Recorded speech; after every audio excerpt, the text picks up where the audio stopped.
ជាករណីរំលោភសម្ដាប់ទៀតហើយពូធីតកោនេះពិតជាស្ហៅមែនបើសិនជាមិនតាមចាប់ឲ្យទាន់ពេលទេប្រកាសជាមានអ្នកស្ដាប់បន្តទៀតហើយ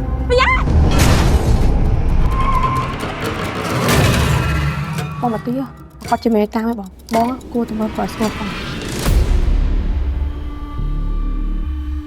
ក៏ឃើញម៉ែទុកចង់មិនឆ្នាំអីណានិស្សិតស្រីៗមកពីខេត្តលើស្អាតដល់កវើយឥឡូវសង្សារអីនិស្សិតឆ្នាំទី2អីធ្វើសេរីវើយណាញ៉ែបាននឹងយកនេះអត់គិតចង់ប្រមូលពួកបងចូលក្នុងសិនទេតែពួកបងចង់ចូលក្នុងមែនទេបងលរ៉ាមមិនមានដាក់អីនៅក្នុងស៊ុបអត់តែជាស្អីក៏ទៅហើយចាំគិតទៀតតាមមើលទៅនិស្សិតដែលស្លាប់ភាគច្រើននិស្សិតឆ្នាំទី1ស្អីអីម៉ែ